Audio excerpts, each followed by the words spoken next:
ایک شخص امام رضا علیہ الصلوۃ والسلام کی خدمت میں آیا، اللہم صلی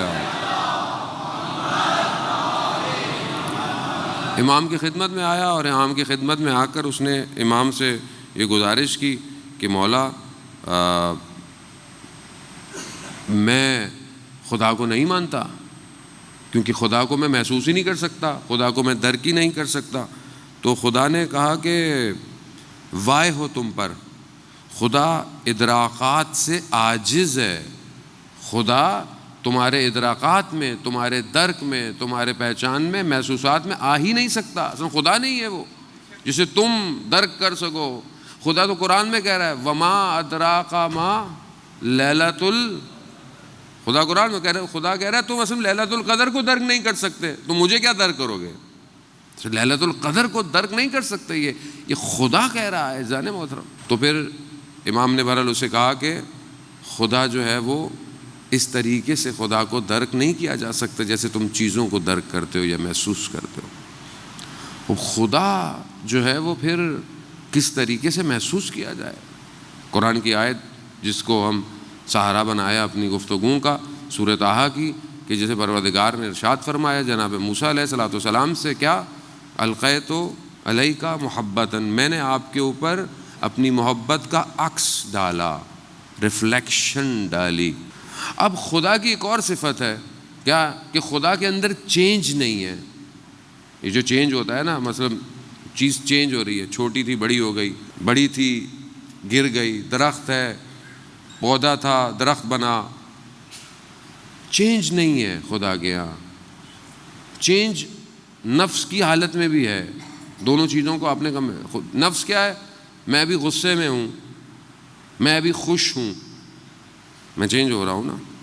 خدا کے ہاں یہ نہیں ہے۔ اگر کہیں تبدیلی پائی جائے، اصلا پھر وہ اس کا مطلب ہے کہ پہلے ایسا تھا پھر ایسا ہو جائے گا، اس کا مطلب ہے کہ جو چیز چینج کر رہی ہے وہ کہیں اور سے آئی ہے، جبکہ اصل خدا کے ہاں کوئی چیز ایسی ہے ہی نہیں۔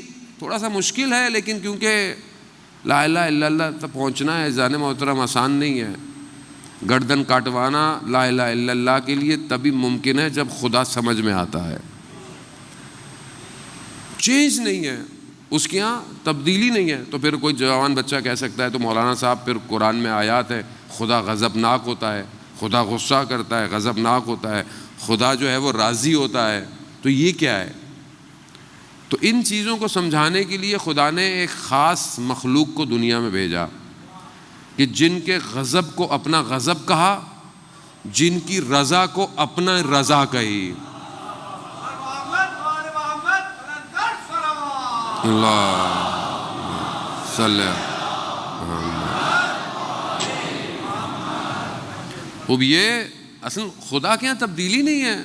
مطلب آج میں ایسا تھا، مطلب میں کہیں ہلوں بھی نہیں، بیٹھا نہیں رہوں، میرے اندر میرے اپنے وجود میں تبدیلیاں آ رہی ہیں۔ میں نے بک پڑھی، میرے علم میں اضافہ ہو گیا، میں نے کچھ اور سوچا، یعنی میں باڈی وہی ہے but still I am growing, میرا مائنڈ اپ گریڈ ہو رہا ہے، تبدیلی آ رہی ہے میرے اندر، میری سوچیں بدل رہی ہیں، میری معرفت بدل رہی ہے۔ میں ہر سال محرم میں ایک رزق کی تمنا لے کر آتا ہوں، اور سید الشہداء میرے رزق میں اضافہ کرتے ہیں۔ میں محسوس کرتا ہوں کہ مجھے امام نے اپنے اور قریب کر لیا ہے۔ یہ تبدیلی ہے، یہ بہت اچھی تبدیلی ہے۔ مجلس اسی تبدیلی کا نام ہے، سید الشہداء کی عزاداری اسی چینج کا نام۔ اگر چینج نہیں ہے تو پھر آپ اور میں کہیں غلطی کر رہے ہیں۔ ہمیں کئی لوگ یہاں بیٹھے ہوئے ہیں ماشاءاللہ، کتنے لوگ بچے بھی ہیں جوان بھی ہیں، ایوریج ایج اگر آپ حساب لگائیں 30 ایئرز ایوریج ایج، تو جب انسان ہوش سنبھالتا ہے، بچپن سے مجلس میں سن رہا ہے، ہوش سنبھالتا ہے تو 14-15 سال سے آدمی کو سمجھ میں آنا شروع ہو جاتا ہے بہتر۔ 15 ایئرز منیمم، چلیں اس کو بھی مائنس کر لیں، 10 سال سے تو مجلس میں آ رہے ہیں۔ 10 ملٹیپلائی بائی 365 ایئرز، پورا سال تو مجلس نہیں سنتے، 2 مہینے، چلیں 2 مہینے بھی کاٹ دیں، 10 دن تو مجلس، 10 مجلس سے تو سنتے ہیں پورا سال۔ 10 multiply by 10 100 days span of 10 years کی ورک شاپ میں آپ آئے اپنی زندگی میں منیمم۔ آپ کے اور میرے اندر اگر کوئی تبدیلی نہیں آ رہی تو اس کا مطلب ہے کہ ہم سے کہیں غلطی ہو رہی ہے۔ حسین کی بارگاہ تو ایسی ہے کہ کوئی ایک لمحے میں آ جائے تو تبدیل ہو جاتا ہے. تو یہ چینج ہمارے لیے امپورٹنٹ ہے، ضروری ہے، لیکن اس کی بارگاہ میں تبدیلی نہیں ہے. اس کی رضا کس میں ہے؟ اس کو راضی کرو. آئے کون بتائے گا خدا غضب ناک کیسے ہوتا ہے؟ کون بتائے گا خدا راضی کیسے ہوتا ہے؟ وہی بتائے گا جس نے ہمیں بتایا کہ خدا ایک ہے. قال رسول اللہ صلی اللہ علیہ وآلہ وسلم عمر صلی علی محمد. رسول خدا نے ارشاد فرمایا کون ہے؟ امین ہے، صدیق ہیں. قرآن بھی انہوں نے بتایا کہ یہ قرآن ہے، یہ وحی ہے، یہ میری باتیں. وہی ہے. وہ کیا فرما رہے ہیں؟ وہ فرما رہے ہیں جس نے فاطمہ کو غضبناک کیا اس نے مجھے غضبناک کیا، اور جس نے مجھے غضبناک کیا اس نے خدا کو غضبناک کیا. یعنی خدا نے اپنے غضب کو ان کے ساتھ جوڑا ہوا ہے. جس نے فاطمہ کو راضی رکھا اس نے مجھے راضی رکھا، اور جس نے مجھے راضی رکھا اس نے خدا کو راضی کیا. عزیزان محترم، یہ مجلسیں انہی خاتون کو راضی کرنے کے لیے ہے.